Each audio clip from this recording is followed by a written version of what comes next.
housing. Oops. Got it. Okay. And alongside of Darla, and excited about all the opportunities and possibilities that we're working on. And so you guys are kind of our debut. And so I want this to be very interactive. If you have a question or a suggestion or anything as we're going along, please either raise your hand, speak up, type something in the chat. Brenda will be watching that. Yeah, I think, so we'll go ahead and get started, and let me share my screen.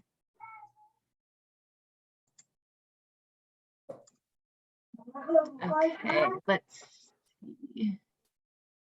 Okay, I should have probably practiced this. Can you see this? Yes. Okay, let's do it as a slideshow. I don't want to. Okay, I apologize. Do I need to? Oh, Zoe's gonna help me. My daughter's like yelling from the background. She's gonna help. Okay, from the beginning. Here we go. Can you see this still?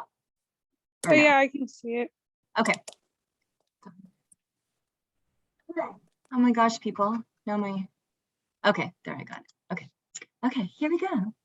So we're calling this program Peace Home, and we're using the housing options must exist. And sweet little home there. These are some of the offerings that we will be providing at Peace related to housing. We want to be able to give housing plan development assistance, roommate matching, group person-centered planning, residential assessments, assistance with Section 8 housing. We have a toolkit that is a work in progress, and at some point we will share, we will have on our website where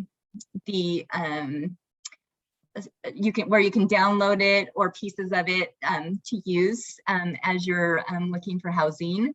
We will also do monthly trainings that on the different topics, so that more in depth. And we really want to be intentional about housing and not just give bits and pieces, but a comprehensive approach to housing so that people can be successful. And we think all of these components are really important to that process. Are you seeing like this? No. Are you just seeing the slideshow? Because I'm seeing something different. Okay, great. Okay. So as far as housing plan development, we have an intake process, and then we will also give navigation and consulting help. We're going to try and meet people where they're at. So some people may need their hand held the whole way through, and some people may need just these are your to-dos in order to be successful at housing. We want to build relationships and have an emphasis on planning versus reacting, because I think if you have the same opinions of the systems that support our family members, that a lot of it is like a reacting kind of situation, and almost crisis driven. And we want to be sure that people have thought of all of the different parts of this before they make the leap.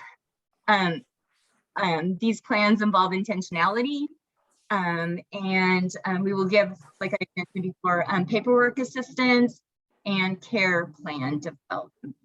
And I don't know, do you have anything to add, Ms. Darla? Sorry, I had to get it off mute.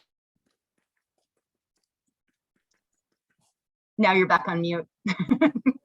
Okay, sorry about that.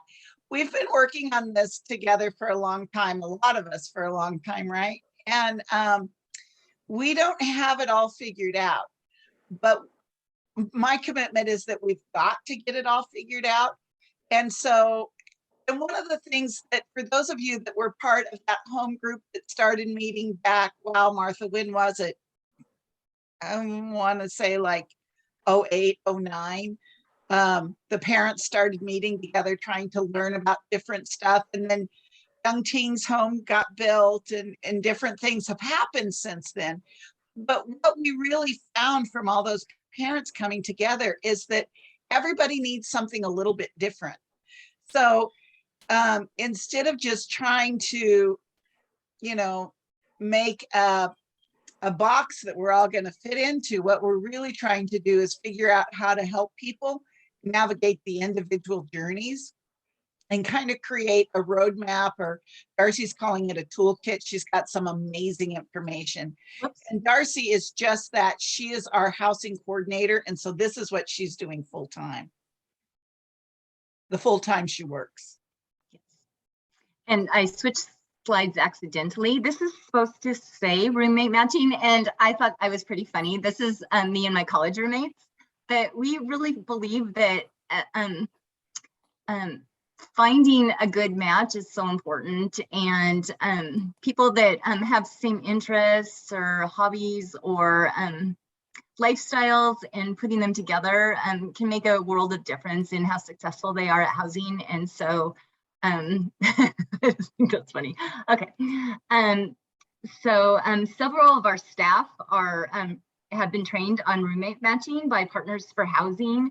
And this involves like that intake as well as reviewing and referring to a roommate pool where, and we really want to grow that roommate pool so that people have opportunity to make those good matches. And our focus is to increase that pool, better support good matches. We'll use grants to keep the cost minimal while keeping fidelity in the process. Very excited about that. Shelley, who is here tonight, had Partners for Housing come to Spokane and speak, but there just isn't a pool of people that you can even send people to that are like, if a person is looking for a match in the Seattle area, the likelihood of it being a good match is probably not there, because you want to be close to family or friends that you've already established. Oh, there went the, see, it's faded in. Okay. And I just want to jump in there real quick for a second, Darcie, too, is with the roommate matching. So the pool that we'll be creating is for Clark County. Yeah. And so right now we have a subsidized unit that is available that an individual is living in, a young lady, and she's in need of a roommate. But it's not just finding the affordable housing, it's really matching to see how people can live together successfully as well. And not everybody's going to be able or want to live with a roommate, right? And so I'm going to go ahead, because this group person-centered planning is my portion. So I don't know how many of you know about person-centered planning. It's really a way to try to identify and hone in what's going to work for an individual. And one of the things we're going to be doing, and I really envision this happening in person, so let's hope that can happen, is that we're going to do some group person-centered planning. And so I envision it being in a large room with round tables, and each person and their team members would be at an individual table, and we'd be going through this process together. But where the table that is supporting Katie might have one idea, then maybe another support table that's supporting Jesse could learn from the idea that Katie's family came up with, right? So that while you're working on the individual, there's some information is shared back and forth as a group. We're going to be facilitating this so we can figure out, you know, what Katie's wanting for an individual, for her housing, and what's going to work really well for her, or what's going to work really well for Jesse, or what's going to work really well for Bob or for Zoe. What does that look like? And it really is going to be different for each person. And that's really what that group person-centered planning is about, is really trying to figure out how do we support the individual, what's going to work well for them, but we're doing it not just individually, but groups at a time. So are there questions on that? I'm not sure I explained it very well. Katie has a question. I don't know if it's in regards to that. No, it isn't. It's in regard to finding a roommate. I actually haven't had any luck of finding a roommate. I tried to find a roommate out in Seattle, but it's like she lives too far away, and I don't really know this person that well. I mean, I only knew her from high school, but she wasn't like special needs or anything. I mean, I think she offered me a roommate thing before, but I didn't want to invade her privacy. I didn't realize here you had like 4 roommates, but I've been talking about like finding a roommate with my family, and they do want me to be like living independently. And if I were to like have a roommate, I mean, I've never really had one before. I know my friend has one, and she was special needs, and it didn't really work out with her that well, which was sad for her. But I would like to be in the Vancouver area where I could get like the bus line, or and close to my workplace, because I work for the company Fred Meyer. So, and hopefully it would be close to campus as well. So Those are really important things too that you've already figured out. That is great.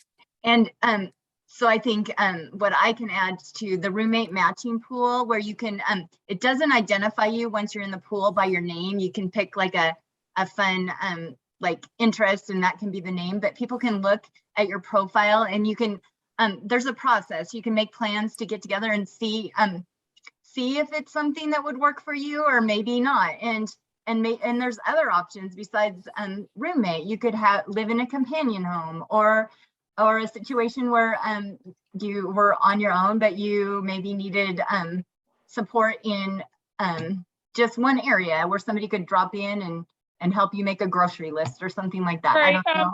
I talked about that with my my case manager.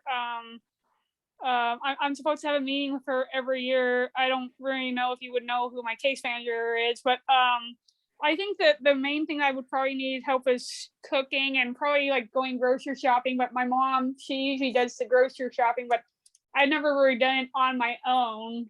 Other than that, I think I can do all the other things on my own, because I know how to make my doctor's appointments and my dentist appointments and all that stuff. So I know how to do like the transportation, and I take C-Train a lot, but I noticed that they got a new service just not too long ago. It's called the Current. It's like what you call your Uber, Lyft, or whatever. But I usually take the bus to and from work. Yeah. So, but I don't remember what year this was. I remember we did house hunting, but the apartments out there in Vancouver, I was really hoping to be in that area, but my brother said he lived in that area, but he said it was so expensive, and I just want to make sure it can be something that I can afford. But hopefully, yeah, that's the problem. My friend, like I said, she was special needs, but her roommates took advantage of her. They didn't pay the rent like they were supposed to, so I kind of really felt bad for her. But yeah, like I said, I remember when I was in the transition house program, we talked a lot about this stuff about budgeting and the roommate. I don't know if we talked about that before, but like I said, I'm hoping to find a roommate, and hopefully, if it doesn't work out, I mean, there's always other options, but I would like to try to find a roommate at least. Great. I think that you're thinking about all the important things that you need to think about, and Right. we would love to work with you. I think, Okay. and share anything that maybe you haven't thought about that could help you with. Darla? I was just going to say, maybe we could even get you in the roommate matching pool, Katie, so that then we could see if when other people get in the pool, you could maybe find some matches. Okay, So that sounds good.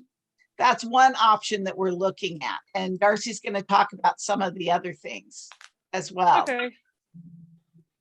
I have one very short comment of encouragement for Katie. I don't know how many people worked out and lived forever with their very first roommate.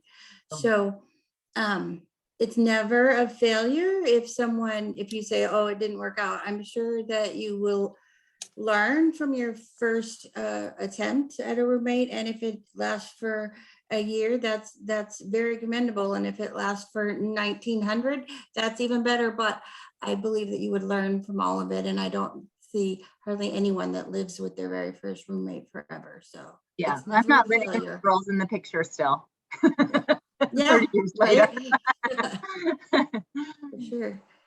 That's a great point, Brenda. It's like, it's an ongoing process, and you grow, and your roommates grow, and things change. And so that's a great point. So residential assessments, and not like what you're thinking of DDA assessments, but talking about like the different options that are out there, and walking people through that. So help with shared living, whether it's a companion home, some kind of co-housing option, like working through all of the different things that you need to think about when you're matching a roommate, or finding the supports you need to live there.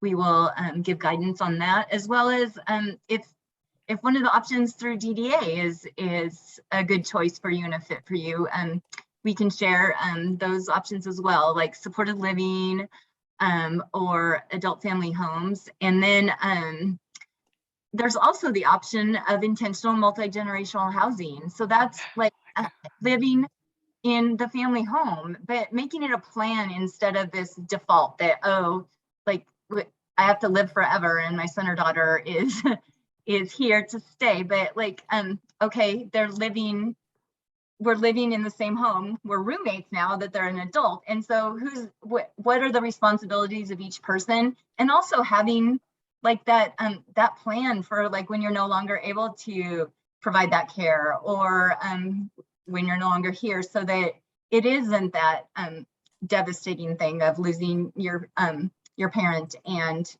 the place you've known to live. And so walking through some of those things, and our friend here, Martha, has some really great ideas about that. And I don't know if I'm putting you on the spot, but I don't know if you would want to share some of the ideas that you've put into multi-generational housing. Well, I keep planning to do more for my son, but I think the idea is, we haven't come up with another option for him that seems to work really well. And so it was like, well, and then I figured out how much it would cost if we actually moved out, in terms of what we'd lose in terms of Medicaid, personal care, extra rent we'd have to pay. He pays us rent now, so we have that, and go, well, what happens if we kind of, use those resources really to improve his situation, our situation? And then to have a future plan, so when something did happen to us, he would be well taken care of. But I have not gotten all the implementation in, but have been thinking about that. Thank you. I just Okay. wanted to, Okay, go ahead. sorry, Darcie. Thank I you. just wanted to jump in with that and say, around what Darcie was talking about, there's also the companion homes. There's living independently with Section 8, which she's going to go through. There's, the ADUs, if that's what you want, or how do you create a unit, whether it's an ADU or some other type of unit on your existing property. But one of the things that we still have, that we're still working on, and actually I just set a monthly meeting up to really focus on this, is that futures planning. Because even if your individual is in, let's say, DDA residential support, right? And Lynn, you can talk to this. The parents do so much supporting, and they're so involved, and there's so much they need to do. And so how do we plan for when we're not here? And what does that look like? And so that's the piece we're really starting to tackle now, is that futures planning. It's like, okay, we can get our sons or daughters set up. We can help them get the life of their dreams. That's great. How do we keep that going when we're not here to be that support person, right? And so not only are we looking at the current how-to, right? How do we find the affordable housing? How do we find the support that we need for the individual to be successful in the affordable housing, right? How do we identify what each individual is needing? But then how that we're really continuing to work on that next piece of, what does that look like when mom and dad are no longer here? how do we make sure all those supports stay solid? And that is so important. So that future planning is like the future plan and also the future financial planning, and having those conversations early on and revisiting when things change and you have to tweak the plan. And I'm starting to realize, so I am also the parent of a 19-year-old who experiences developmental disabilities, and it's all of a sudden becoming very close to home. But the DDA or the different support systems are not going to give her a quality life. They're going to like allow her to live. And so like figuring out like what those other, how that quality of life is going to continue when I'm gone, but also like who's going to, and Darla said that, but who's going to care about her when I'm gone? And finding that circle of support and putting those things in place so that I can die in peace. But those kind of things and are so important. So I'm glad that you brought that up, Darla. Section 8 housing. So you guys in Vancouver, and I keep saying that, I don't know if I said that I live in Spokane. And so I've just been, and we hope to bring something similar to our Spokane area. But so you people in Vancouver have done an amazing job. I mean, you guys are at the forefront. You were had the first companion homes, and you're like doing amazing stuff with housing. But as part of that housing committee that Peace Board of Directors started last year, the Vancouver Housing Authority has been part of those conversations, and they have designated Peace as the developmental disability voucher organization. And so we're excited about that. We'll get to, as we're coordinating housing for people, we'll also get to kind of maximize benefits and put people through for Section 8 vouchers. And so that's super exciting.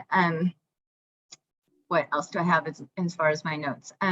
So we really want this to be part of that intentionality. We don't want it just to be a first come, first serve, like, oh, Peace has vouchers for people with developmental disabilities. We want to give people that wraparound like housing experience where they've thought of like all of those things that Katie mentioned. Like, it's what do I want to live by myself? Do I want a roommate? What are my resources, and am I paying rent now? Like those things, like if you could get if you could maximize your Social Security if you're paying rent if you're living at home with your parents. And so this is just one exciting piece that we will be able to offer. Darla, do you have anything to add? Anybody? I don't, except that we're ready to go live with this stuff now. We've been talking about it for a little bit, but January is really our go live date. So we can actually start putting people in the roommate matching pool. We can start helping you fill out Section 8 paperwork for a Section 8 voucher. We can help try to, but really before we do any of that, we really need to start with person-centered planning and figure out what each individual really is needing and what's going to be ideal for them. So as Katie mentioned, really the part of town she wants to live in because of her job, and you know, how close do we need to be to transportation? All of those types of things are so important. And again, I just want to reiterate, there's no one size fits all. As a mom who has multiple children with intellectual and developmental disabilities, they all need something different. There is not one size fits all. That would be so much easier. But it's really trying to figure out where are we at today and what is our plan for tomorrow and how do we fill in the gaps. And I'm just so excited that we can all go on this journey together, because having been around this stuff, I mean, we were invited to the table. I was invited to the table when it was Autism Community Services back in the 1990s started exploring residential options and wanted to bring a new residential service to Washington State. And there was 13 families, and they looked all around the nation, and they looked in other places in the world, and they found what we now refer to as companion homes and brought that model forward. I was invited to those tables when my son was 2. And I thought, who's interested in residential when your kiddo's 2? You want them to live with you forever. They're so adorable. You know, he's turning 30 next month, and not quite, I mean, he's still adorable, but I don't want him living with me. You know, I want him to have his own life, and I want to have my own life, and I want my life to enhance his.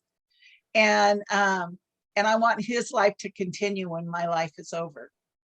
And so anyway, I keep saying that. I'll be quiet. I'm repeating myself.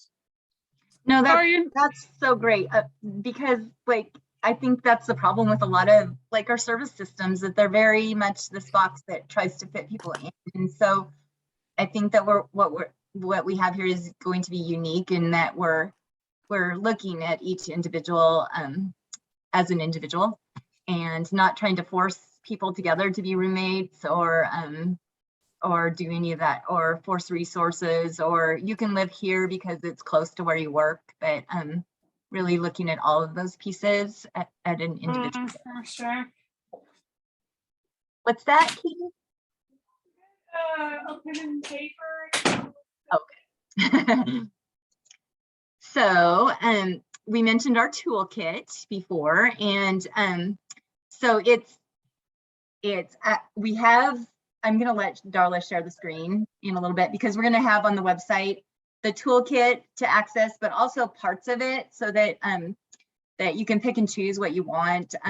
So it's that meeting people where they're at. So some people may be able to just go and look at the toolkit and not need a lot of assistance.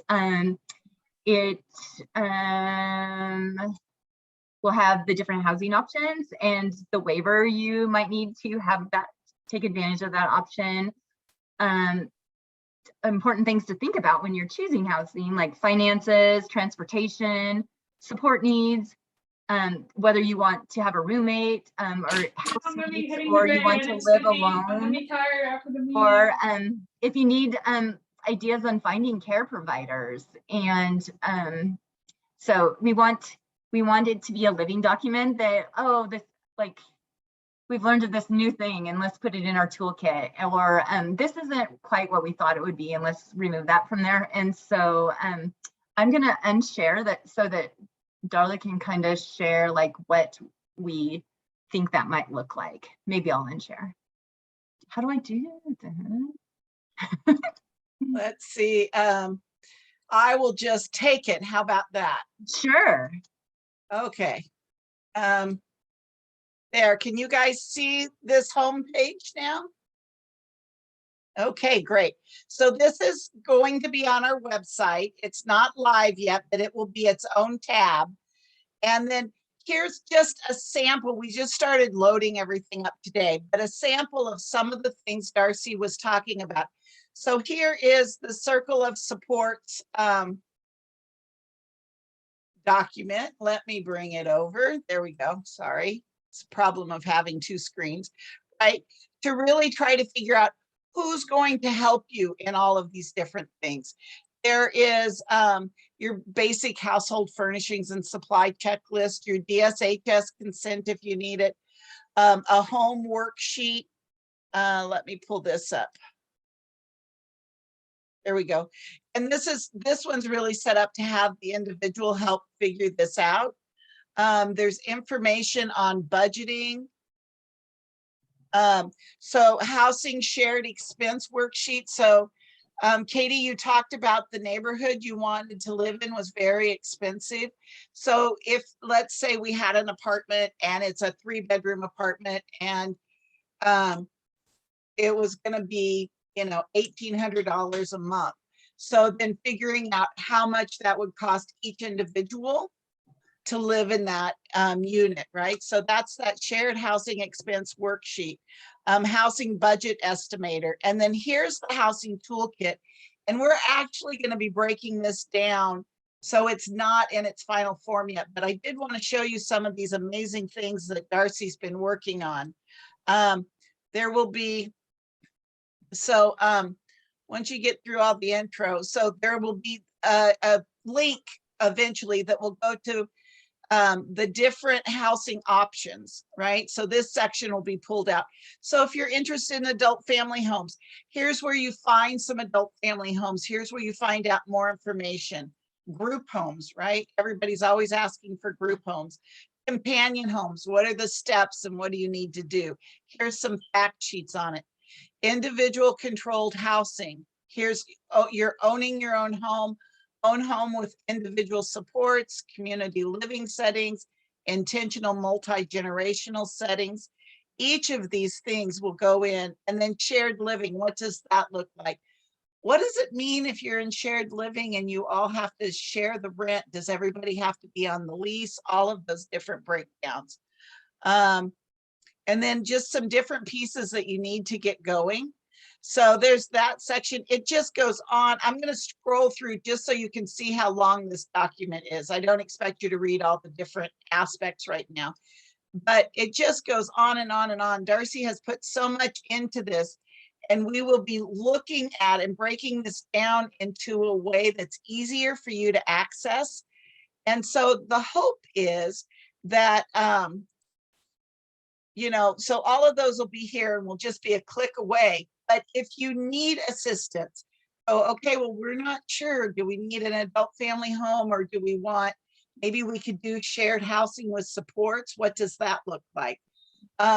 We've applied for grants for Peace to buy a home, to do some shared living, where we're talking with some individuals so that, because there's some laws in place so that if a parent wanted to leave a home for a child to live in perpetuity, maybe Peace could help manage some of that for the sons and daughters long-term when the parents are not here. Really looking at all of these different options. And if you need a residential option from DDA, right? How do you do that?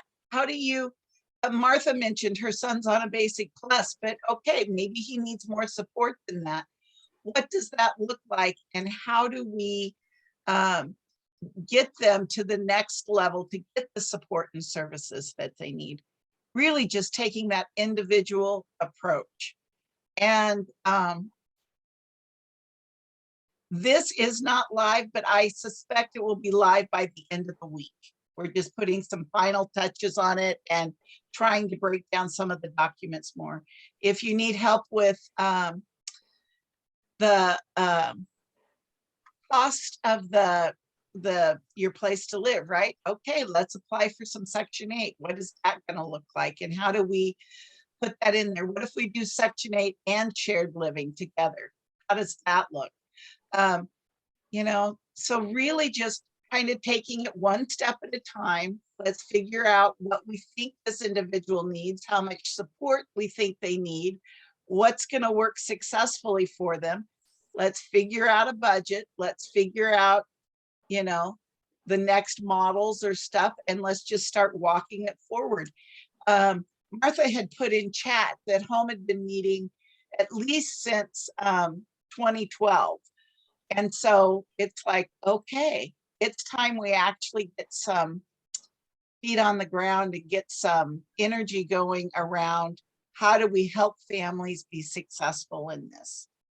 We've had bits and pieces of success. And I'm sorry, because I know I keep yakking. I'll be quiet, Darcie, in just a second. The other thing is that while this is happening, there's a lot of really innovative things happening in other places as well. So it's not like this is the only thing. I know Bethesda's looking at doing some additional stuff. Stevens place, the Cooney place, is looking at, they bought some additional land and looking at doing some stuff here in Vancouver. In Portland, there's several communities. There's one called, is it Our Place or Our Home? Our Home. Our Home.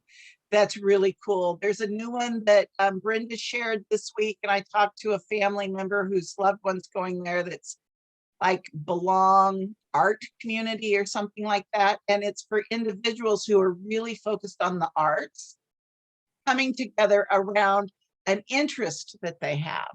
And really the housing supports are there, but their individual apartment units within this bigger setting, but it's really focused around the individual and their interests. And so, I mean, really, we're only limited by The our own sky- imagination. Yeah, great.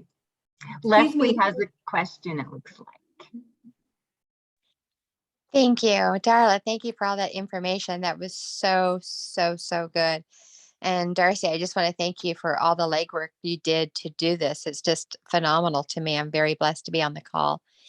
What I wanted to ask, just a quick one, is in your travels, is it the plan that you are going to be working with Clark County Housing? I've had an experience recently with a young woman that I work with that is mentally challenged, and she has an apartment and she gets it through Vancouver Housing, and that place is broken. Oh my word. And so I just think I cannot even imagine going in like you would with all of your wealth of information and trying to make sense of something that is so terribly broken. And so would you be working in conjunction with them for getting roommates situated together? That's my question. Darcie, do you want to take that, or do you want me to? You go ahead. Okay.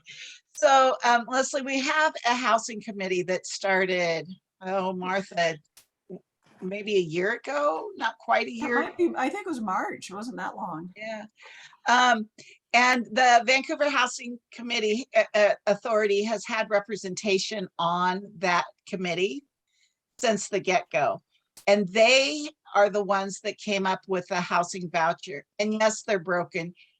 Every bureaucracy is. And so, but how the piece of bureaucracy, when bureaucracy is broken, the key is knowing how to navigate and who to connect to get the broken parts fixed. So to answer your question, if people wanted shared living and they wanted to, they needed some subsidized housing, yes, they could go through the Vancouver Housing. But oftentimes, again, if you have that 3-bedroom and it's $1,800 a month, and you've got 3 individuals living there together, they wouldn't need subsidized housing, even if they were just living on SSI, right? To be able to live there and have the supports that they need. And so it's how do we do this to maximize all the different bits and pieces, right? And so looking at those things, looking at, Darcie mentioned, you know, are people paying rent? How do we maximize their social security? Are they earning everything they can? And when I say that, knowing that somebody might be able to work, you know, 6 hours a week and somebody else might be able to work 40 hours a week, right? That's going to look really different for the person. So I guess the quick and short answer is yes and no. It's really going to be individualized. Did that answer your question, Leslie? It did. Thank you very much, Darla.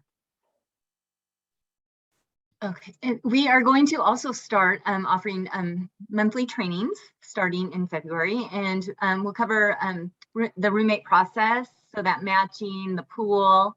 We'll talk about more in depth about all the different housing options, that maximizing benefits. So that does that involve a benefits planner or some kind of benefits analysis, or is it some basic tools that we can share with people? We will do one where we're debuting our toolkit and really sharing the site and where you can find the different parts of that toolkit. And then that technology piece, like I think Darla mentioned Bethesda, and there's Safe in Home. Like how could, what kind of out of the box things could help support a person to live independently or with roommates, so that it's maybe not a care provider or a person that's providing that, but some sort of technology, whether it's high level or some kind of just tweak to a certain everyday item that can make it so that somebody is able to get through their day and be successful. So it will start in February, and they will be the third Tuesday of the month is the plan, and they will be in the evenings from 6:30 to 8. And then, oh, I was like, what alarm do I have going off now? Is that, I do have an alarm going off. I apologize.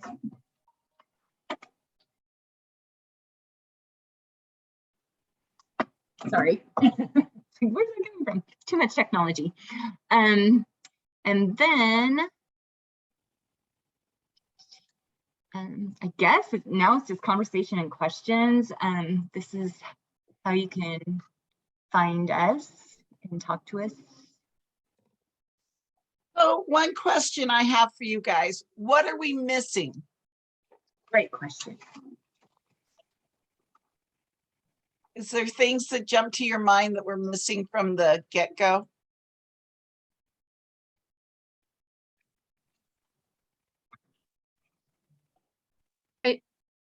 I don't identify anything that you're missing. I do commend you for all of the different things that you have already identified and started addressing. Thank you. Thank you. Darcie is amazing. I'm sure that there's things we haven't crossed yet, right? We all kind of learn as we go.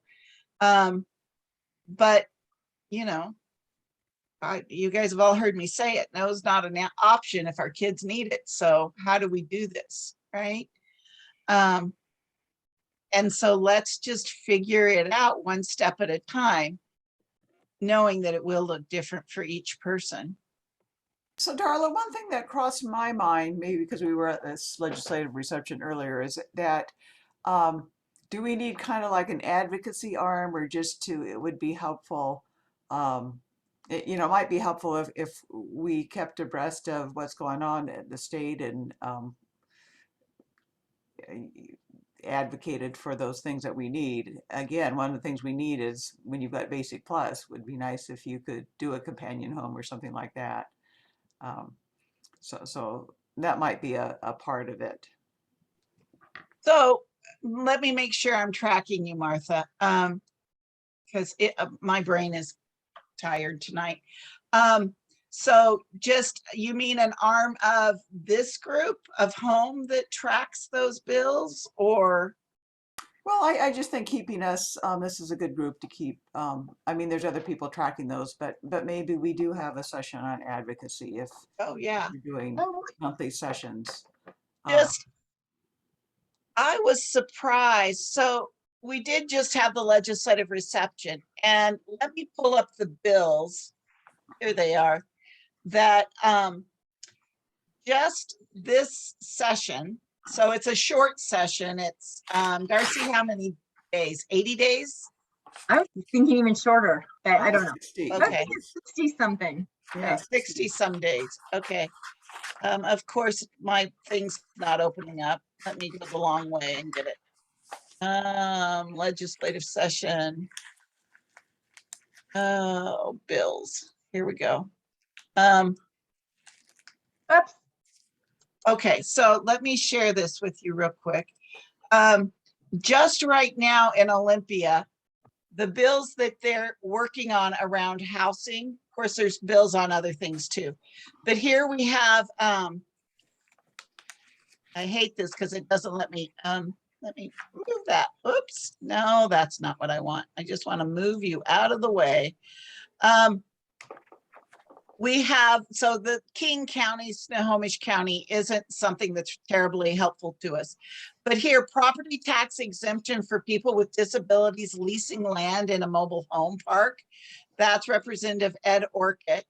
And I know exactly who brought that to his attention. Here, allowed lease land to qualify for tax exemption for people with disabilities or others. No termination at any time for people with disabilities unable to pay their utility bills. Maximize the creation of a high quality housing for people with disabilities across the state. That's King County. We won't pay attention to that one. Transform services for people with DD and community residential, redesign the the RHCs, ICFs is what they call them. And what they're talking about is setting those up so that sometimes an individual might need a safe place to go for, like, to detox off of medication. Setting them up for a short term like that, where people from all over the state can use them short term and then go out. Where right now they're set up as a residential option for people. And once they set them up as short term, that's where the majority of the funds for DDA is, around residential expense. Then that funding can roll out into the community. Increase income limits, exemptions, and amount of property taxes for people with disabilities. And then this is interesting, a one-time grant to install air conditioners in adult family homes. You know, so again, that's just one glimpse. Session's been going for 3 days and there's already that many bills dropped around housing for individuals with IDD. I have a question for you, Darla. I Okay. should know this. Does Peace have like a legislative update? Like, does that go out in the newsletter? No, Okay, but it should. because like, or a rapid response, like if the people here tonight are interested in just housing stuff, could we provide that to them? Absolutely. And we do have rapid response teams. And so we could send that out. We do oftentimes send a link, or I'll send an update on different things that are going on. And I'll just be really transparent with you guys. I don't want to drown you guys in emails, and I don't know how much people are interested in this stuff. So I'm always trying to balance how much information do I share with you and how much am I just drowning you. And so, yes, Lynn? My buddy Slack would be a perfect answer, because you can put the There you go. information out there. We can log in, go find it when we're ready for it. Yeah, and the information is on our website and will be kept current on our website as well. So that's a good good to place know. for you to go. In fact, you could just publicize that in the monthly, just a reminder.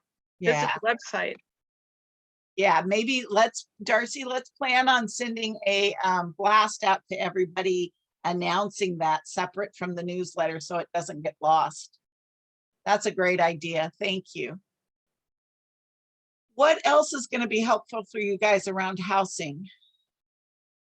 Leslie, I know you think about this a lot, Every waking moment.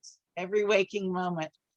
So talk to me about what, I mean, it's not about, in my mind, and this is true for every aspect of peace, right? It's not about what peace does. We just want to fill gaps. And if somebody else is doing something, then great, we'll stop doing that. We'll go do something else, right? Yes. Because there's so much need. But we want to make sure that we're not missing obvious things. Well, I really just depend on the Lord to show me things. I know with Las Casitas is what has I've realized, and Darcie actually spoke about it earlier, is that now the plan is wherever there's a Las Casitas home, there will also be a tiny home on that property, because special needs individuals need community, even though they may not need a roommate in the next door. And so having that peace, just knowing where you see the need, how to fill it. And so you just spoke a minute ago about bombarding us with emails. I love the fact that I can access information. But when I sit in on these type of meetings, I just remind the Lord, I think you chose the wrong person for this, because I feel so far behind in everything. But I have to realize that housing for individuals that we love, our treasures, is a moving vehicle at all times. It doesn't matter. I could be sitting in your chair, Darla, right this very minute and be Darla, and come in the next day and already be behind, because it changes so quickly. And so I appreciate the question and I thank you for it, but I think exactly it is just, as you said, it's not going to fit every bill, but someone has a piece. And what I am seeing as you are all talking, we all fit. We all have a piece to this giant puzzle. We all have a piece because God really cares about each and every one of our children. Yeah, thank you, Leslie. I really, you know, when we work on a state level, you know, I put a lot of thought into housing. Again, being completely transparent, I wanted to be an interior designer when I grew up. I love houses. I love furniture. I like designing stuff. I'd like to get new furniture every month. You know, this is my passion. You can't get new furniture every month. And then so how that has merged with my children and their needs and the needs of the DD community is really this hyper focus on housing. And now that my guys are adults, really looking at what does that look like, you know, and knowing that it's different for each of them. And then how does that look long term? And I'm anxious. I'm actually excited to figure out that next piece to that futures planning, that long term piece of what does this look like when we can't be there for every phone call, you know? Darla, have you shared with this group about, I don't know which of your sons, when he was moving out and it took like a whole year for him to like finally, like, have you shared that? Like, I'm sure they've all heard it. I feel like I've told the world that story many times, but yeah, just knowing that individuals are going to transition at different lengths of time, right? It was Rory, and he did take a year before he spent his first night in his new house. And we can only afford to do that transition because his house was subsidized, right?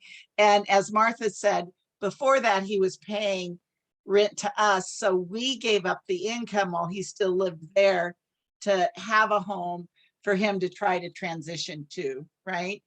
And I had to work with Social Security and with different people and say, you know, hello, this is what we're doing. We're doing this transition, and I don't know how to report this in your little square because it doesn't really fit us, right? But I will tell you, I was actually quite concerned he was not going to spend Christmas Eve at my house. It would have been the first time ever this year. Because he's like, Mom, I just really would rather be home in my own bed. And I'm like, what am I going to do with no kids on Christmas morning?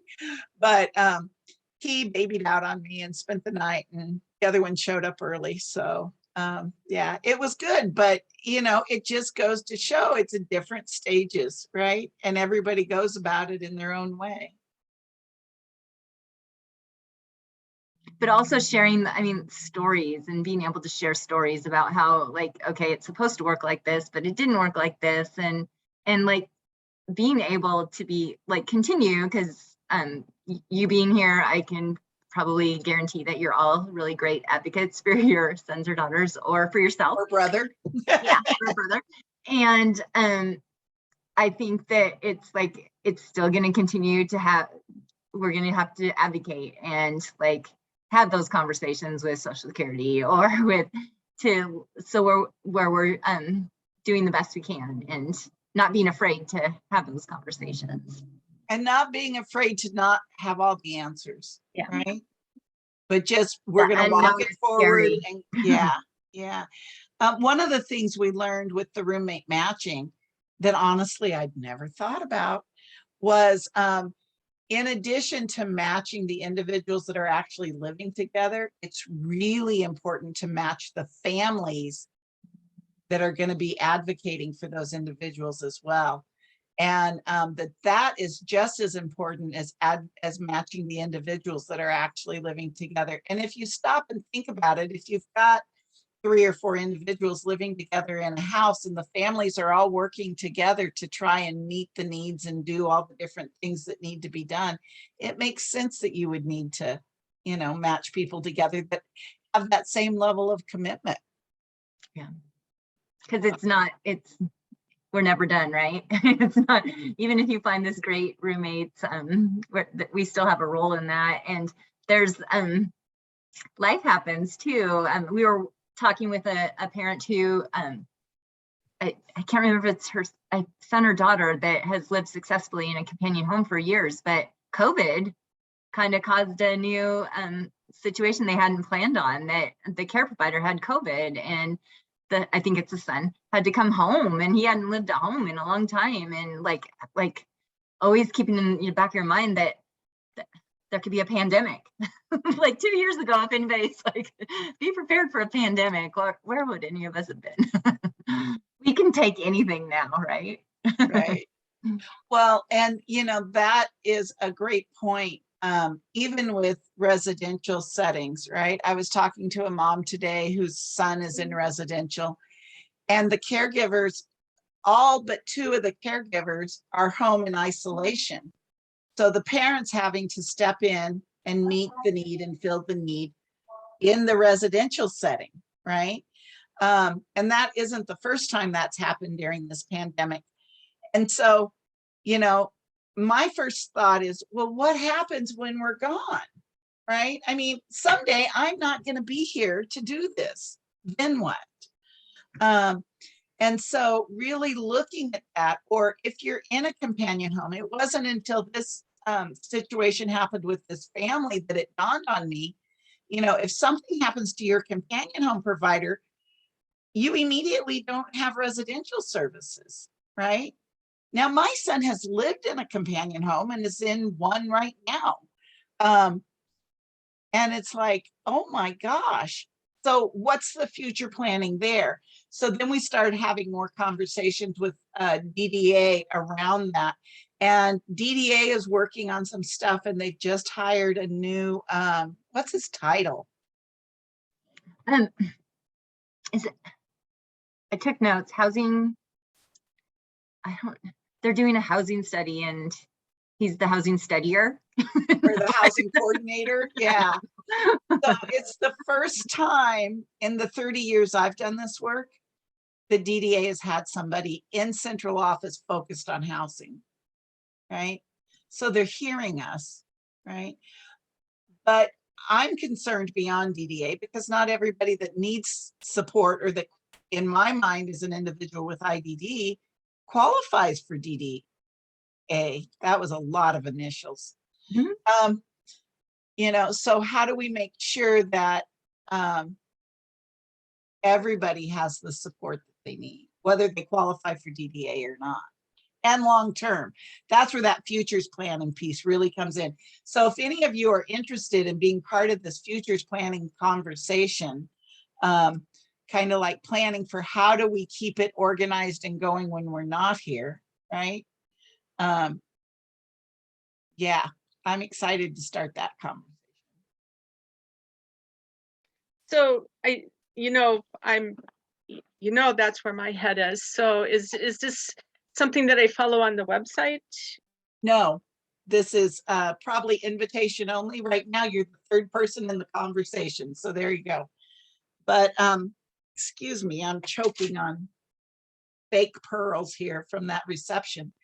But that is where peace started, was with a conversation with this person. So, it's like, okay, let's start having a conversation. That's where we're going to start these things.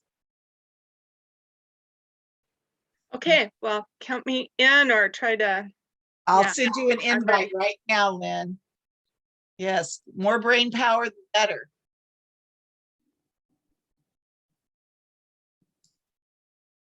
I would be possibly interested in that too. Excellent. Okay, I will send that to you as well. That's the piece that scares me the most. So I guess I would like to be involved too.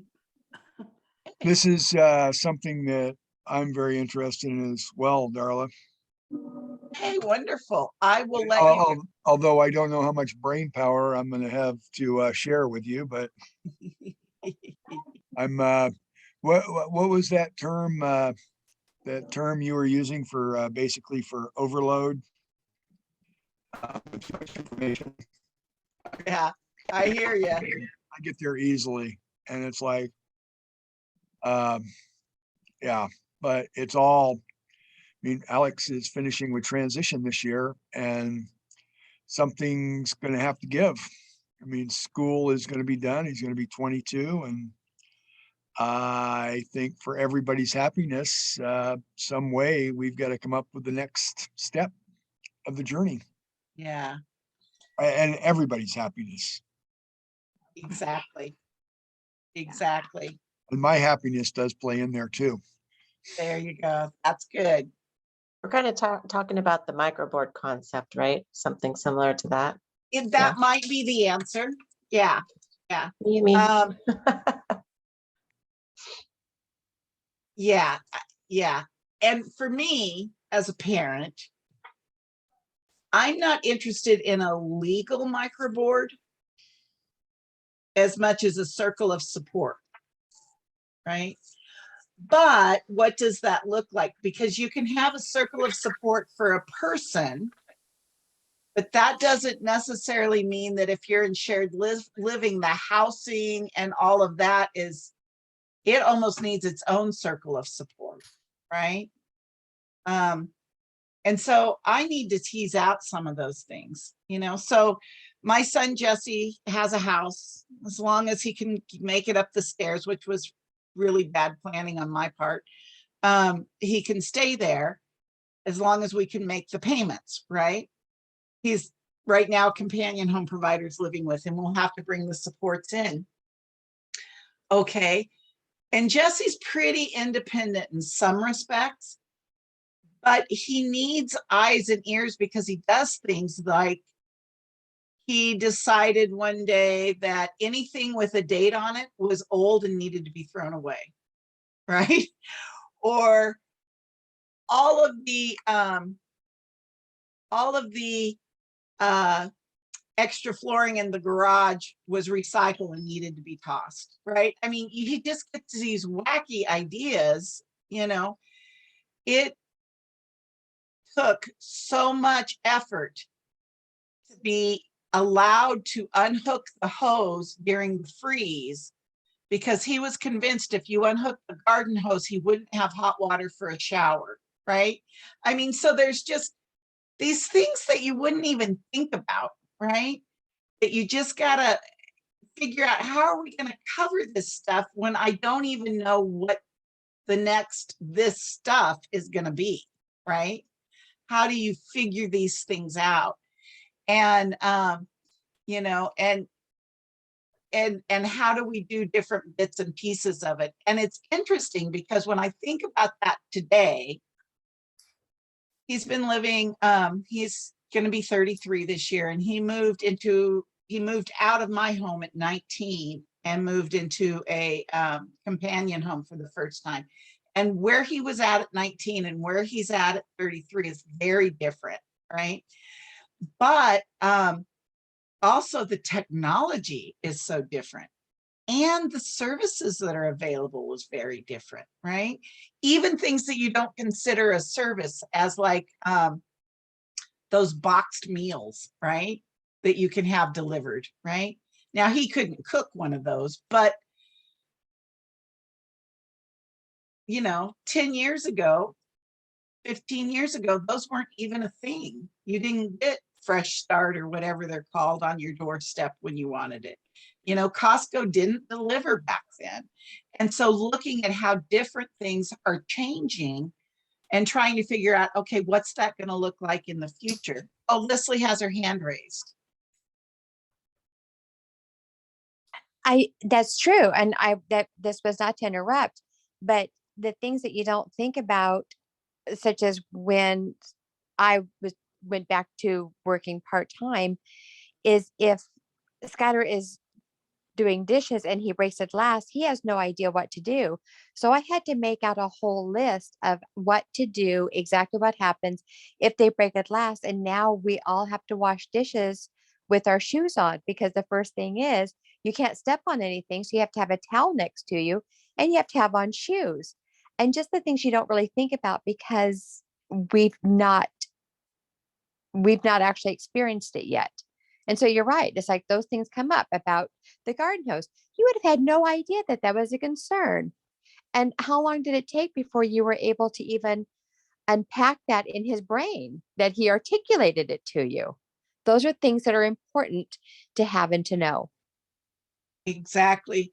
When Rory first moved into his house, everybody has different things that's their thing. And Rory doesn't do well with unexpected. So when he first moved into his house, we hired ABA.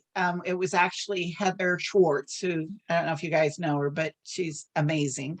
She's had a bazillion different roles in our community, to come in and help him process. How do you process the unknown, right? The neighbor's smoke alarm goes off. A police officer shows up at your door. The dishwasher overflows. The toilet overflows. The stove catches on fire, right? And so we created a book, and she would go through it with him on how do you handle these things? How do you handle the unknown?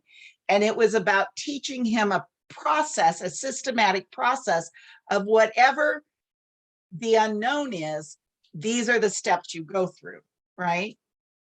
And of course, safety, and then follow up, right? All of those things.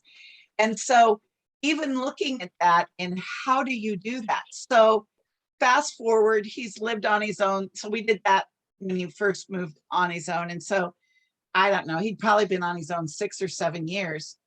And I'm talking to him. He goes, "Oh, Mom, my computer caught on fire last night." And I'm like going, not on our book of what do you do if, right? But he knew how to handle that situation because we had routinely taught him, you do this, you do this, you do this. He did miss one point. You call your support person and talk to them immediately. He did not do that.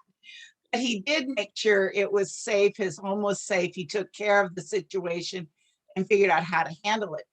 But in 57 years of life, I've never had a computer catch on fire. Would never have even entered my brain, So How many years? 57. Oh, goodness. But it's that piece of how do you figure it out, when you don't even know the it. That's Martha had put in the chat that can something like that be in the toolkit, and I think definitely. Yeah. And it reminded me that I forgot, like, as part of like those trainings that we'll do monthly, I think there should be individual trainings as well, like breaking down some of those things, like how do you know, how can you be a good roommate? How can you be a good tenant? What these are things that could possibly happen. How would you treat, how can you be safe? And so that piece that could be available in conversations, and I'm thinking even the building independence could be incorporated into that and teach through that avenue. But I don't know, it's a great point, Martha. I think that should be in there. Absolutely. What do you do when it's 85 degrees out and your heater gets stuck on 90 degrees inside and you're home alone for the second time? You call Mom and ask for ice cream. Yeah, but he did. But he didn't fill in any blanks as to why he needed ice cream, but that was a good idea. Exactly. Well, and I don't know about you guys, and I would love to hear, but this whole COVID stuff, how is your individual processing that? Yeah. Jesse gets so angry if I say COVID because he's like, we beat COVID. So then Delta, we nicknamed it because he won't call them what they are. So we nicknamed COVID Megatron because I told him we beat COVID and then we got Delta, right? And I'm like, I was telling him it was like the Transformers. And so we got this Megatron, right? So then after Megatron, well, now they named it Omicron. Thank you. Go along with the gig here. And so, it's like, but trying to help him process what's going on. And like, you know, we went to see my elderly mom over the weekend and I told him he wears a face shield and he had to wear that. And he kept saying, she's going to infect me. And it's like, no, honey, grandma's not going to infect you, right? It's the other way around. So, but how are you guys handling those things? I'm having an issue with my daughter not getting it. And she has sensory issues and masks are a big thing. And washing her clothes, and this comes into the mask issue. And she's in gate, so she's out every day and they go out on outings as well. And I'm convincing her that she wants to wear this fabric mask because it feels good. And I said, well, you need filters to go in it. Okay, you need a KN95. Here's one. We'll cut it so it fits in there. And then you can wear your mask. And she is under the impression that she doesn't need to wash it. And she doesn't, because we've been very fortunate that nobody has gotten sick. And I'm trying to tell her that the reason that we haven't gotten sick is because we don't go anywhere. That if mom gets sick, we're in deep crap because I'm the only adult here and we have no family. And she just doesn't, she's under the impression that I'll fix it. That like everything else, I'll make it work. I'll make it all better.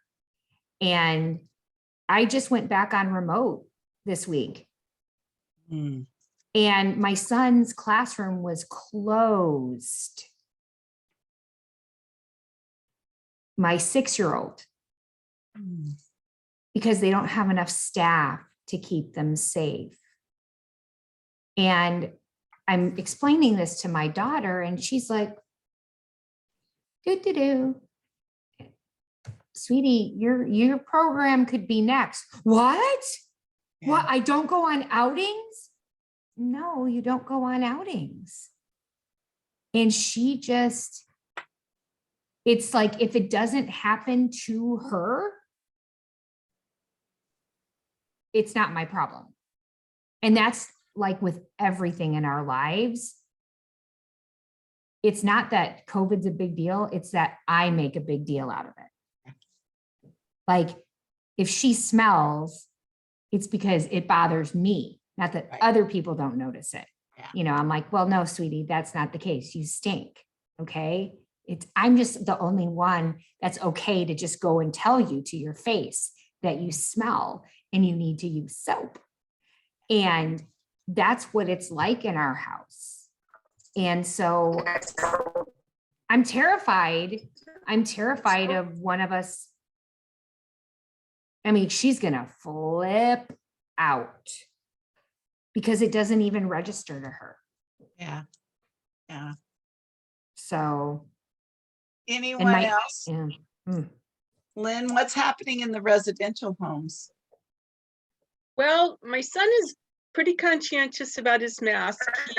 He's very good. And I don't know how deeply he understands the concept, but we've talked about COVID from the beginning. We did have staff. We've had staff issues because of, well, this is COVID. And so that's been the biggest challenge. And as you talked about earlier, Darla, I've had to be there for a lot of hours. I mean, it's like, I haven't worked in many, many years now. And it's like, I don't see how people do it. I go over there for 4 days and my day's shot. I mean, for 4 hours and my day's shot. But I'm really glad I could be there to help out the staff because they're certainly overwhelmed. Chris is well, he's always a champ. So he's managed it, his roommate, and he are really doing pretty well with all of the time in the house they've had. So we're good. Good. Meredith, how about you guys? You know, my brother does pretty well with it, but he's still you know, it's one of those things where he's just I want to get out and do stuff kind of guy. And this week one of his programs shut down just to try and let, you know, people heal and, you know, get healthy again. And he kind of looked at me like he was angry with me. And I said, do you think I did this? You know, and I said, you know, this was the decision of the business to do this for everybody's health and safety. And, you know, we talk about the president and the governor and stuff, and listening to the rules and that kind of thing. He does a pretty good job, but I know that I mean, it's been almost 2 years. He really misses the Parks and Rec. He really misses, you know, this month they don't have any online, you know, virtual Mount Hood Kiwanis camp classes. Maybe they just needed a break, you know, which is fine. But again, it's just a little bit less for him to do. And, you know, we're all going through it, and he does a pretty good job. We did have illness, and I in good conscience and in respect to his resident care manager, take him home until the 11th day. So he was with me and my husband, and that was fine, but he got bored here. You know, but we made the best of it, and he's now home and happy to be home and healthy, so that's good. Yeah. But now he's experienced it personally. And did he get real sick? No, it seemed more like a cold. Oh, that's to us, just a really, you know, I don't know what version we had or whatever, but yeah, we're all getting better. Good. Lisa, how about you guys?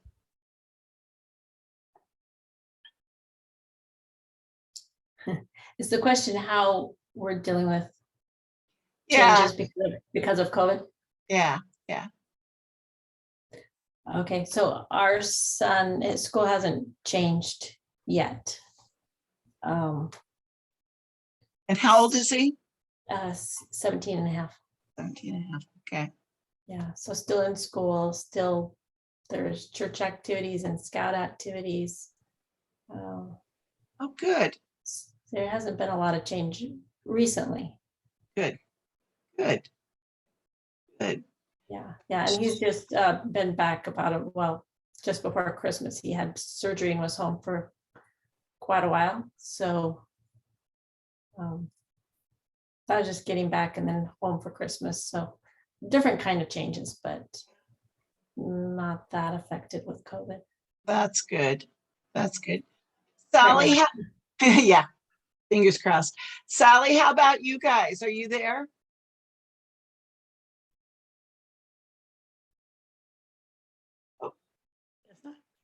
Okay. Yeah, I'm here. We're doing fine. You know, I went on vacation and left my son, and he got COVID right after I left. Oh no. So lucky enough, we have his brother to, you know, help him out a little bit when he needs it. But he at his work, it's kind of funny. He's got people around him at his work that aren't vaccinated.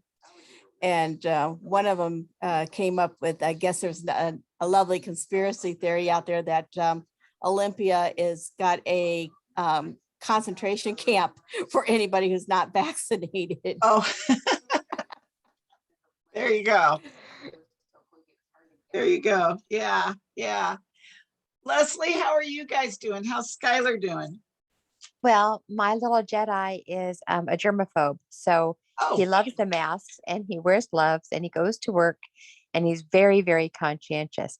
Now I'm going to lower my voice because nobody knows, but he's had his shots. He had a booster, but he also got COVID, apparently, because when I did take him to get tested and she said, just so you know, those who have been vaxxed and have a cold are coming up as false positives.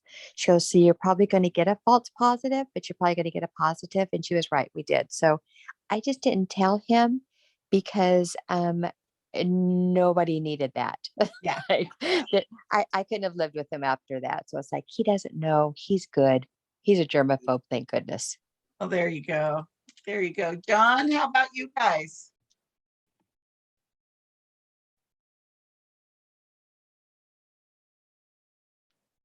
Oh, you're on mute.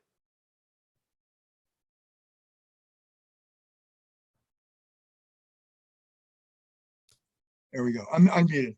Anyway, Alex got a COVID exemption basically, so he got another year to complete any IEP goals that he did not meet because he actually aged out after his 1 year transition. So he's been doing his transition 3 days a week, and so he's actually doing a job, but he's not getting paid. So is it really a job at Burgerville for an hour and a half twice a week? And does church on Sunday, does young adults group at church on Tuesday, and that's pretty much the extent of Oh, he's doing pretty good. He's staying busy.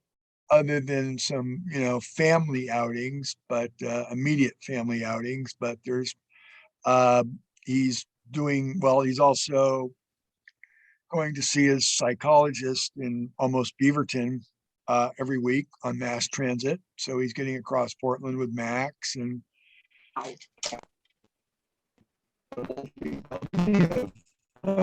last year we'd done test runs on C-Tran before, and they didn't, or just getting around.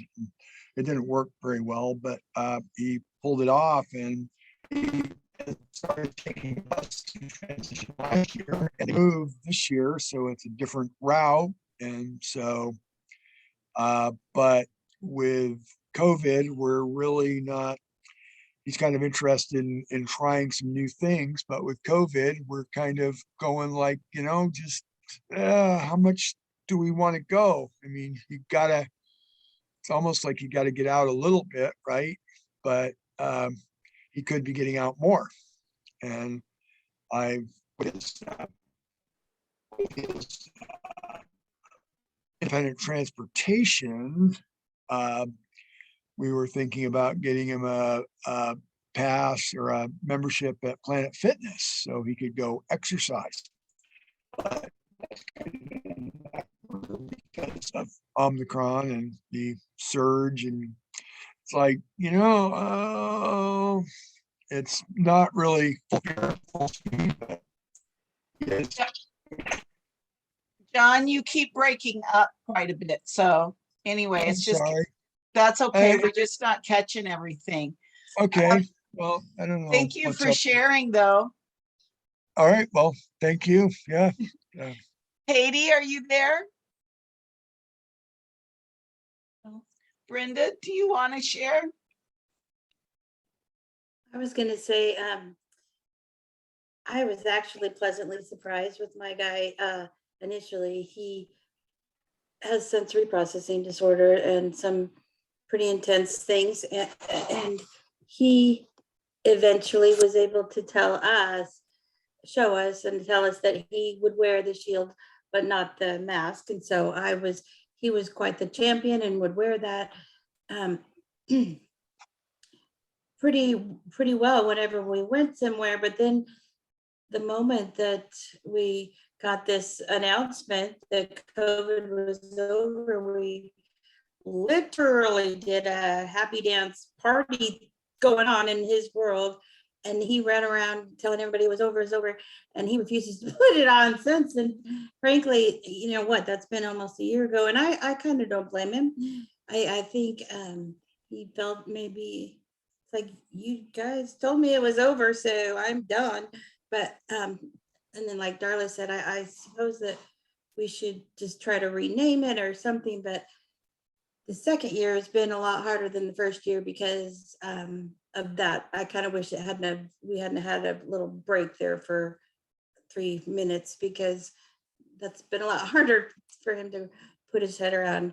And our family did experience COVID pretty, in both him and my husband had it at the same time, of course, because mom gets to take care of everybody. But I was able to keep them both out of the hospital barely, and it was just a long couple weeks, but we're good now. And he goes out some, but not as much probably as we would because of the mask. Yeah. Yeah. But he'll do Darcie, hand sanitizer. I'm happy about that. oh, that's good. Katie, how are you doing with COVID?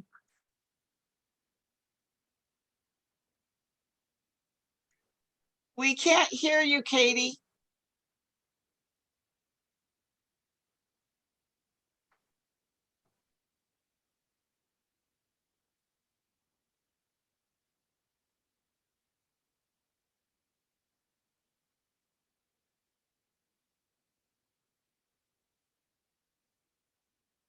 Maybe you could put it in chat, Katie. We can't hear you.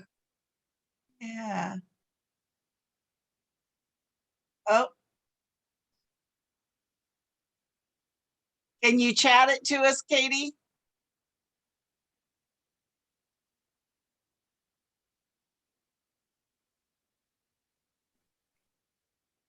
Darcie, did you want to share while Katie's trying to put hers in chat? Sure. I think like we're getting close to starring in the second Shining. It's winter's hard because we like to, like, outside is kind of our thing, and winter's been hard. So I don't know that Zoe understands it. We don't go very many places, and like even we were doing OT and PT at school in the afternoons after school is out, and they've stopped that because our school district was closed down on Monday because they didn't have enough staff. And so that's going to be hard for her not to be able to go out because she likes to do stuff and be places, and it's coming out in Darla,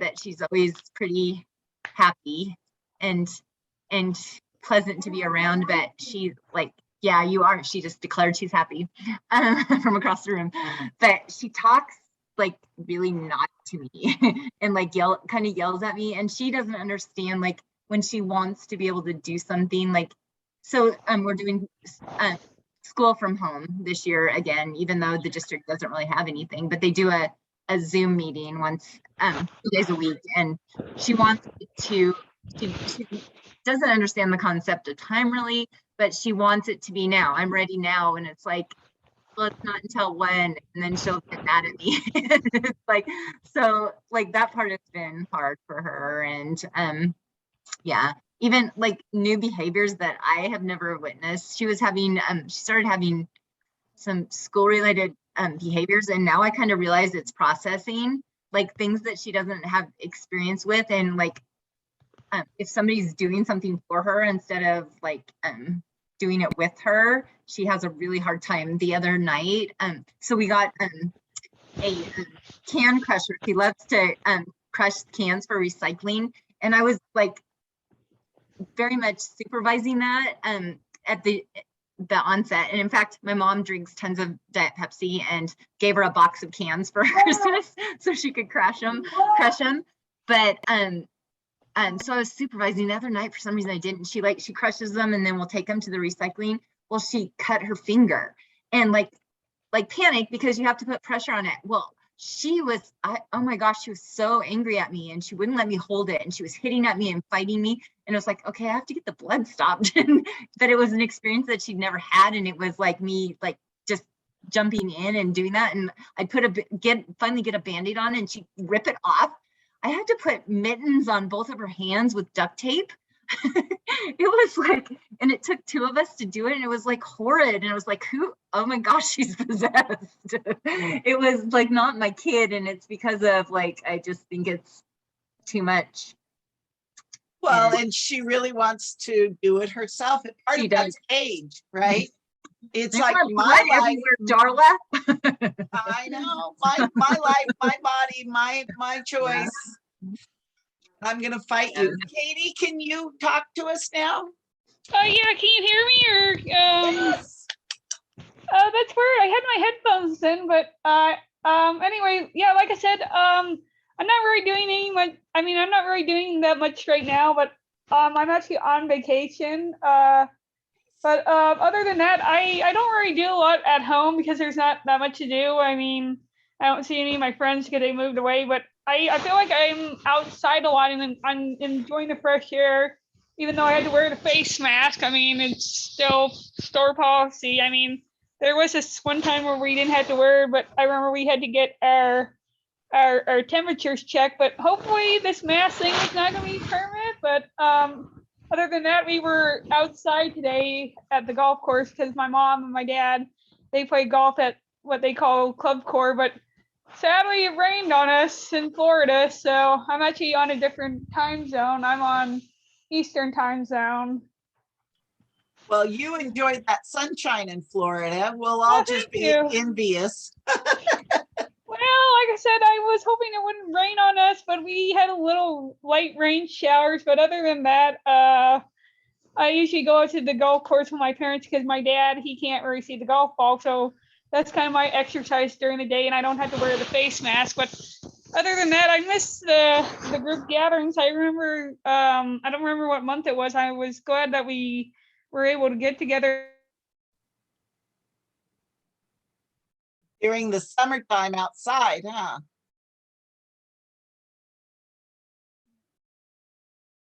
Well, it looks like Katie froze.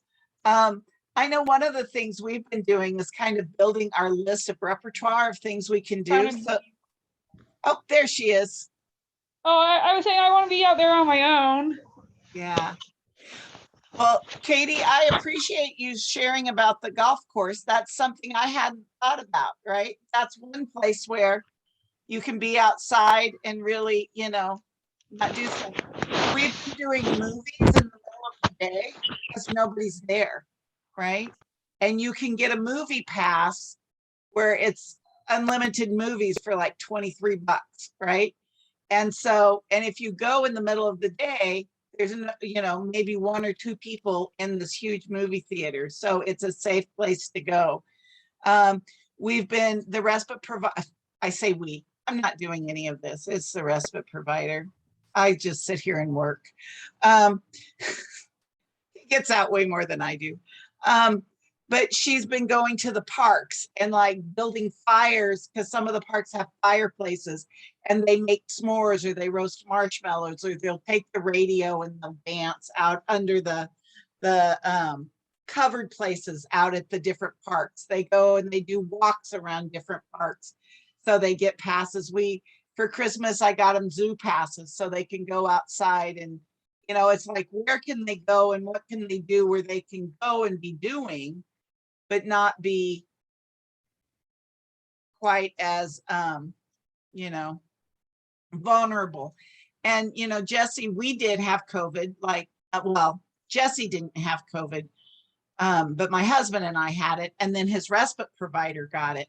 But we've been really concerned because he's really medically fragile. And so if he got it, it would not be good, right? So really looking at what can we do, where can we go, and what are those things? So, okay.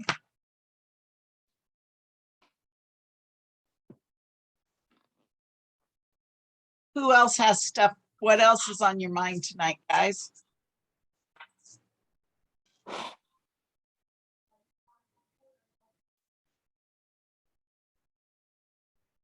That's what's on my mind too.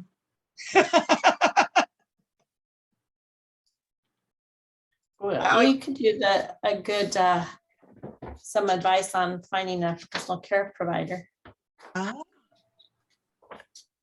Finding a what? Personal care provider.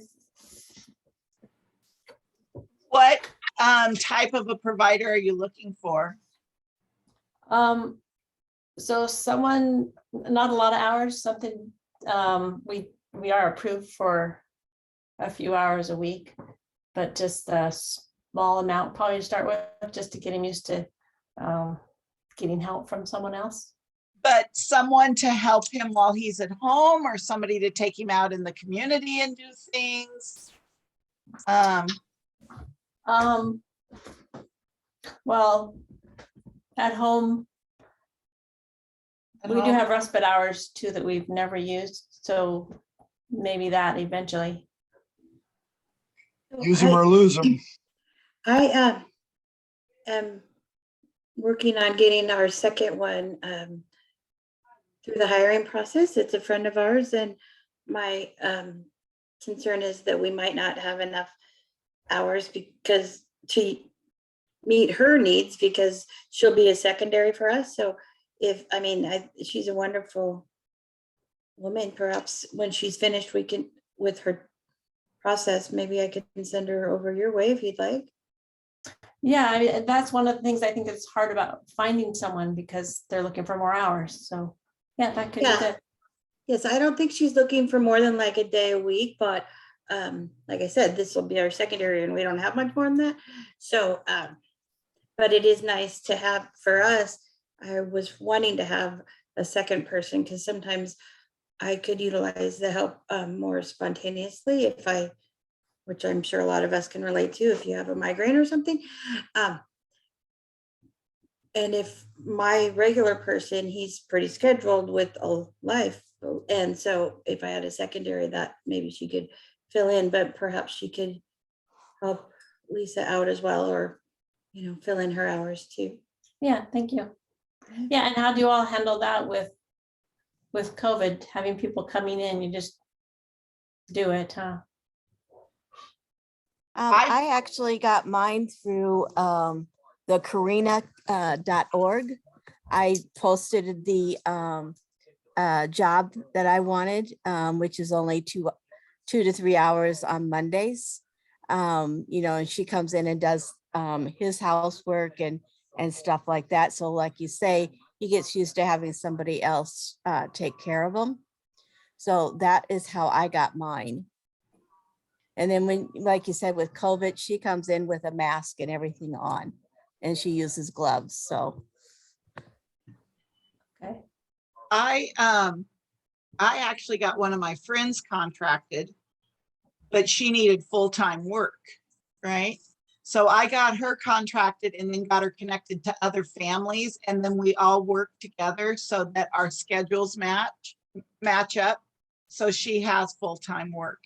And so that's, you know, she works 40 hours a week. And if we need to adjust, like if one of the other parents needs something, then we all can adjust our hours or whatever to try and cover some of that. But really, you know, I've had my best luck with finding people and getting them contracted. And if your son's 17, I mean, do you have older children at all? Oh, yeah, we have 4 adult children, just one at home. That's not. Yeah. Yeah. So that's not an option. Well, yeah, but what I'm thinking is if any of your adult children have friends that might be interested in doing a little bit too, if you've already got some kind of a relationship built somehow. Yeah, I do wish it was somebody that we knew. It would make it easier, but no, they're all off to college. They're all off to college, and they don't have it's not. They don't have any friends here that didn't go off to college or that might be doing college local that could use some hours, because college students are great if you can get them. They don't stick around for a long time, but they're great while you got them. You know what would be super cool is like that whole concept of sharing, like if there was an organized way to do that, where like, hey, we have a, if people could, like a Facebook closed group or some kind of way to like, hey, my care provider is great, but she would like more hours. Does anybody need hours? And like sharing, because then, you know, like they're probably good. Like if it's, yeah, because, you know, right, because a referral would be better than just guessing on somebody. I think your skeleton's already there with roommate matching. So you just need to do that, just a little tweaking. You've got the database set up for it. Yeah. Well, and I haven't done it since COVID, but I used to about once every 6 months send out a mass email to all the families who needs providers, who has providers that needs hours, right? And then we would kind of work that way. And I haven't done that in a long time, honestly, for fear that everybody will need providers and nobody will have any. But Well, we can try that. In addition to the housing guy that DDA has hired, they've hired somebody to work on providers. Oh, good. Did you hear that on Monday, or am I making that up? So somebody at DDA will be designated to develop and recruit care providers. So, I mean, that's not going to happen overnight, but we should pay attention to that. That's awesome. I had to leave partway through Monday Okay. because I could have made it up too, as wishful thinking or something. The other thing is, you know, if there's anybody at the schools, staff assistants, bus drivers, you know, or at the colleges, those are always good places to recruit. Yeah. And sometimes people will have a little bit of hours, but not a lot. Lisa, are you on Facebook very much? I'm on Facebook. Oh, good. Okay. So I don't know if you've joined special celebrations or not. I'll send you an invite if you're not, but I'm on that there. is- I oh, am you on are. there. Okay, that's a great group. If you were interested in just saying, hey, does anybody have a great respite provider that might need a couple more hours or that you would recommend, and you might get a response posting in there. Okay. The other thing is, if you have DDA services, what is it that Hattie's does? What's that called? Community engagement. Yeah. That is a nice way to start getting our kids used to working with someone else, because you can pair it up with things that are of high interest to them, you know? So yeah, Brenda's got some great stories around that. Oh, I was just gonna say, my guy who went from, especially COVID, right, hardly leaving the house for a few months, he's recently gone to the Nutcracker hip hop, but still the Nutcracker and some hip hop concert that I had no interest in, and I just went to the Blazer game last week. So I really am excited for this current respite provider or in community engagement we have person. It's a man, which I think is good, and he's a lot more energetic and a lot more fun than I am. And it's not fun to go to any concerts with your mom, right? However, that's what we've been talking about. He just got quite sick, and he assured me when I met him, he never gets sick. And so that's why you need at least two usually. So, but anyway, they can get, Brenda, I think they get your kids out there that more than we can. Yes, Lynn, sorry. I was just going to say, I would be glad to join your son for next year's hip hop Nutcracker. I love it. Did you go this year? Yes, I went this year. I watched it live stream last year, and I attended in person the year before that. So yeah, I'm Okay. committed. Awesome. I'll keep that in mind. Yeah, I asked if he wanted to go with me or with our friend, and of course he chose the friend, and I was this disappointed because I would have liked that, but I get it. Yeah, that's a good point, Brenda. Other people can get our kids to do things that, you know, Jesse's got a cardiology appointment tomorrow, and his friend's taking him. His friend that cost me money is taking him. But I consider that money well spent. So, because he's not nice when I take him to the doctor. So. Okay. The community engagement is something that Peace has. It's something that you can get through DDA. If you can find someone to do it. Yeah, you can talk to your case manager about it. And there's people that are trained and contracted through the community, through developmental disabilities that do that service. You had mentioned Hattie. I think She's she's booked. full. Yeah. Peaceful. These Yeah. books. I was I'm excited. I was excited when I found out she was doing it, but then I was not excited for long when she said she was filled up. Imagine that. I know. Well, I'm going through the process now. I called 3 agencies and one returned my call. And then I called the other 2 again, and I finally got a call back from a second one.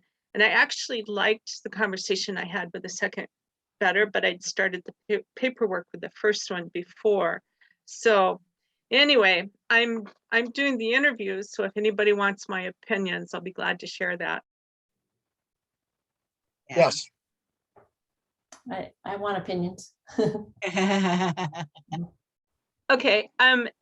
So I've done the initial interview. So the names are just I don't know if you saw that, but they just went flying out of my head. Did anybody see? I did. They had wings. I think all right, I'd have to look at my notes. I will send it to Brenda and she can forward it to you guys, and I can put it in the Slack channel for those of you on that. I wish I could remember, but it's just the harder I try right now, the slippier it gets. Thanks.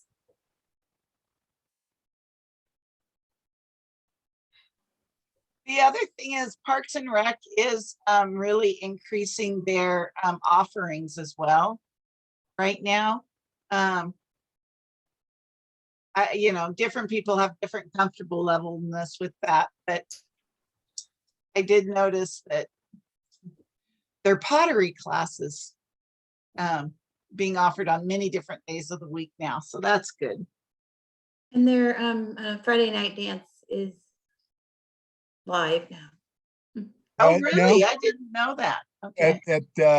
Is that the one downtown there?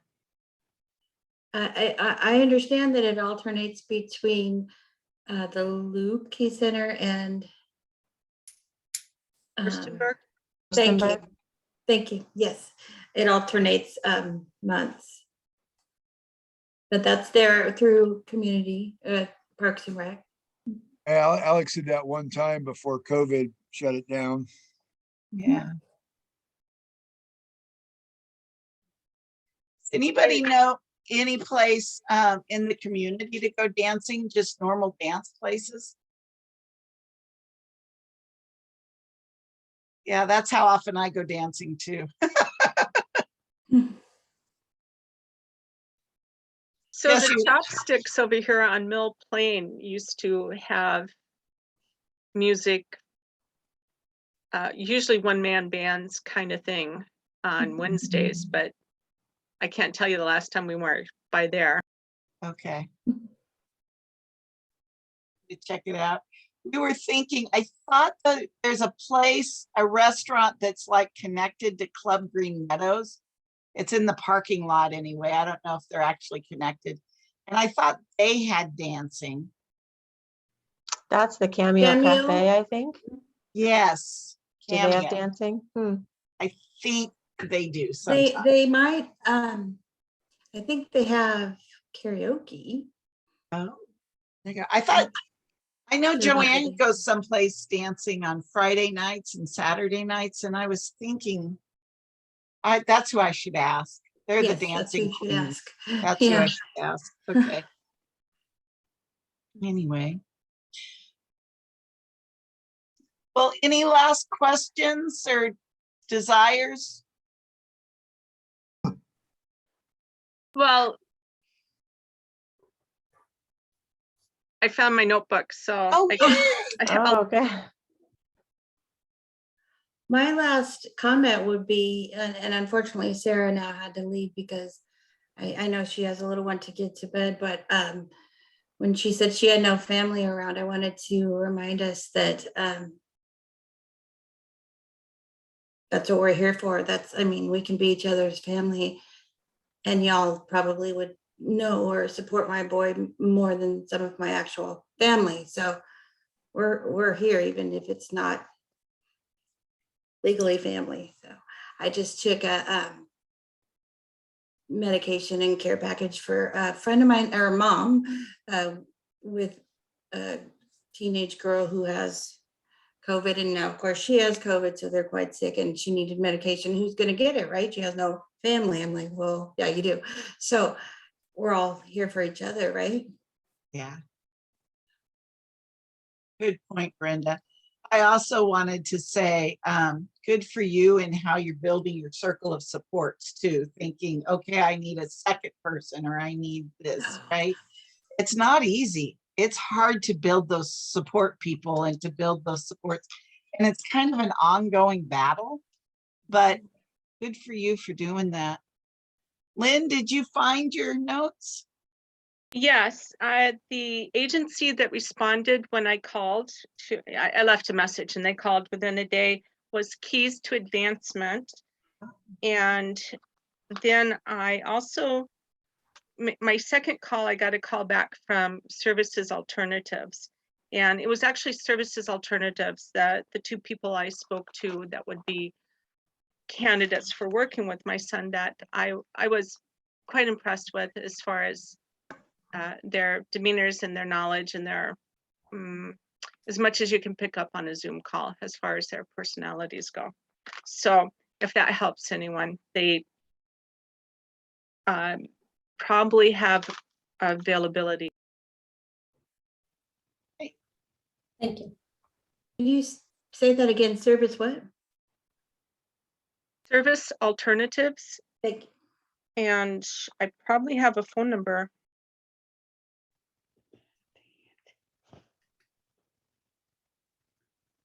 I probably do have a phone number, but it's not right here. And then the other one was Service Alternatives.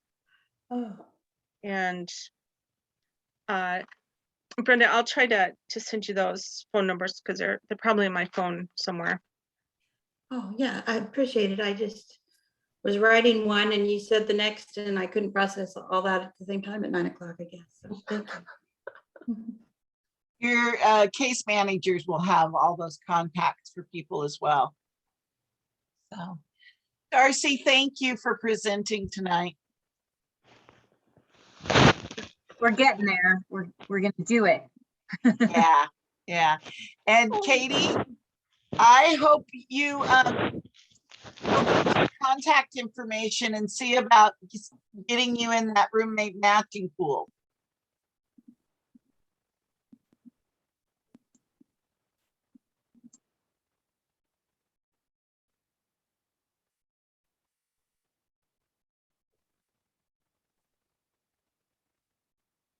Yes, I'm gonna go to bed now. It's getting late.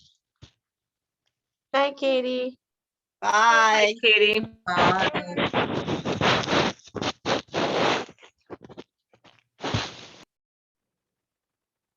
Mhm.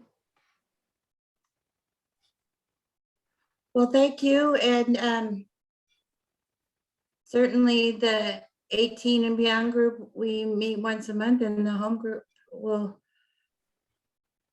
continue to meet quarterly. It sounds like we're going to meet with Darcie weekly. Is that what you said? The Darcie's doing a training monthly. Monthly. Yeah. Thank you. Yeah. Okay. And so the home group can meet with them at that point in time, what if they choose to. Okay. So, okay. What did you say about an 18 and younger group? Oh, so we have a parenting 18 and beyond support group that meets at this time once a month. Oh, So we're 18 and beyond.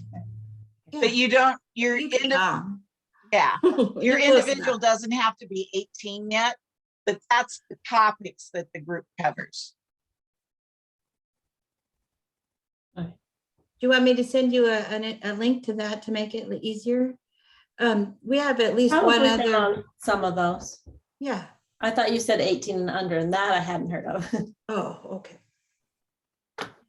It'd be a good group, but we haven't started that one yet. I think that's the one I've been on.